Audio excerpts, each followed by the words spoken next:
लक्ष्य, मार्ग और सफलता, ये तीनों आपस में जुड़े हैं, किंतु कई बार लोग इसे उचित प्रकार से समझ नहीं पाते। सोचते हैं कि जैसा लक्ष्य होगा वैसा मार्ग होगा, उसी के अनुसार लक्ष्य कठिन तो मार्ग कठिन, लक्ष्य सरल तो मार्ग सरल।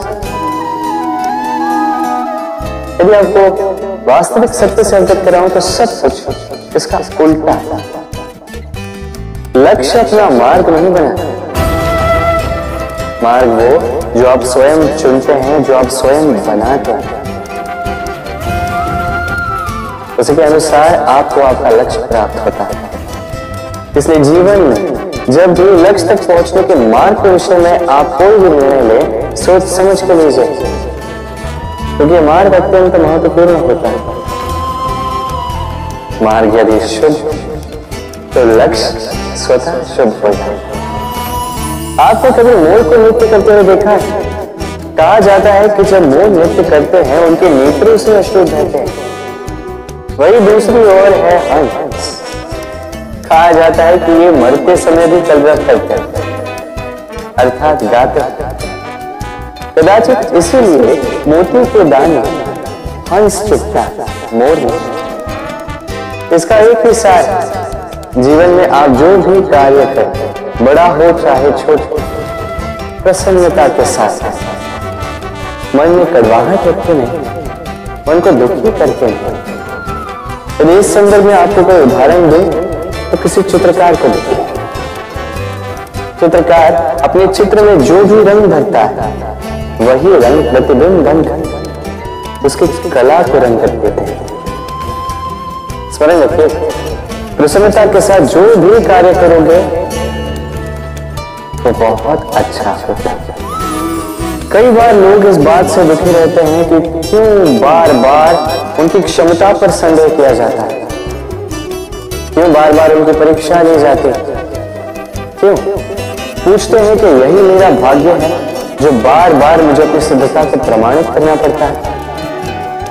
लोग सोचते हैं ये दुर्भाग्य है, मैं सोचता हूं ये सौभाग्य। कैसे? संदेह किस पर किया जाता है? स्वर्ण की शुद्धता, लोहे की नहीं। कसौटी पर बार बार उसे ही परखा जाता है, तांबे को नहीं।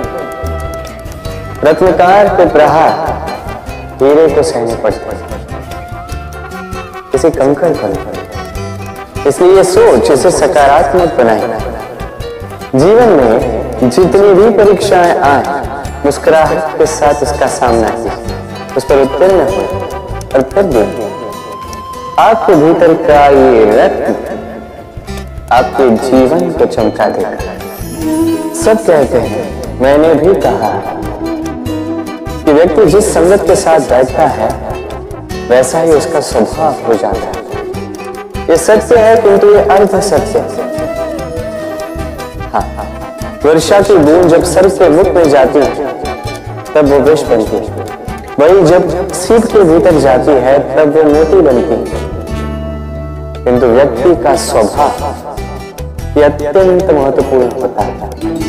किसी पुष्प को देख लीजिए, उस पुष्प से जुड़े उन कांटों को देख लीजिए। सहस्त्र वर्षों से ये कांटे पुष्प से जुड़े हुए हैं, किंतु आज भी चुभते ही हैं, पीड़ा देते ही हैं, सुगंध नहीं देते। क्यों?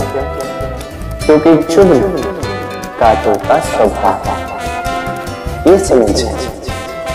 सर्वप्रथम अपने मन के भाव को बदलें, तत्पश्चात संगत का स्वभाव बदल सकते हैं। और यदि ऐसा आप करेंगे तो आपका संसार प्रसन्नता से भर जाएगा। संसार को यह भ्रांति है कि सब कुछ भाग्य से ही मिलता है, किंतु भाग्य प्रारब्ध ये तो सबके लिए समान ही होता है।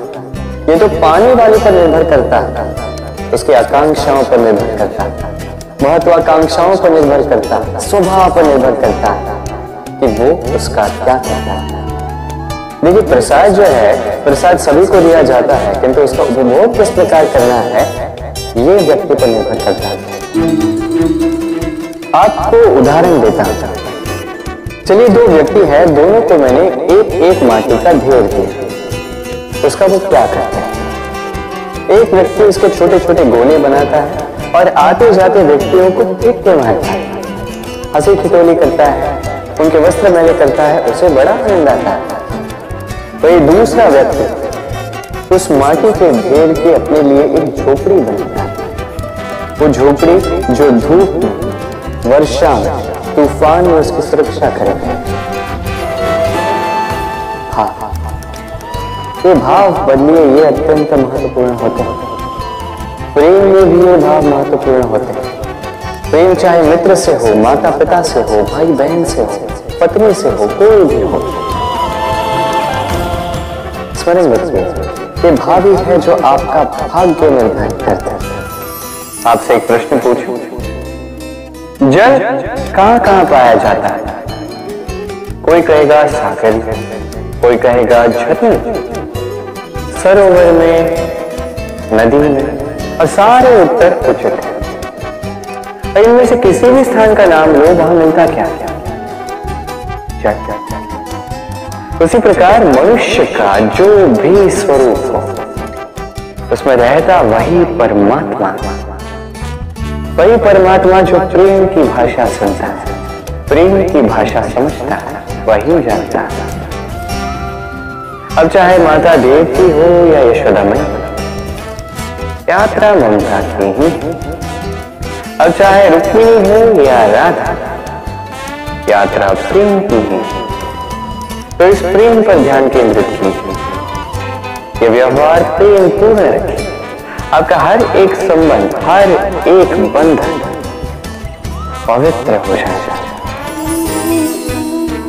हम मनुष्य कितने विचित्र होते हैं। जब भूल हमसे होती है तब हम चाहते हैं समझौता। यही भूल किसी और से हो तो हम चाहते हैं न्याय। क्यों? एक ही परिस्थिति में दोहरा व्यवहार के साथ। देखिए, यदि समझौता, न्याय, प्रतिकार या प्रतिघात के स्थान पर हम केवल प्रेम से भरपूर, तो न हमें समझौते की आवश्यकता होगी, न न्याय की आकांक्षा होगी। ये मनुष्य समझौता या न्याय केवल तभी चाहता है जब कुछ लेना चाहता है, किंतु प्रेम में तो सब कुछ अर्पण कर दिया जाता है।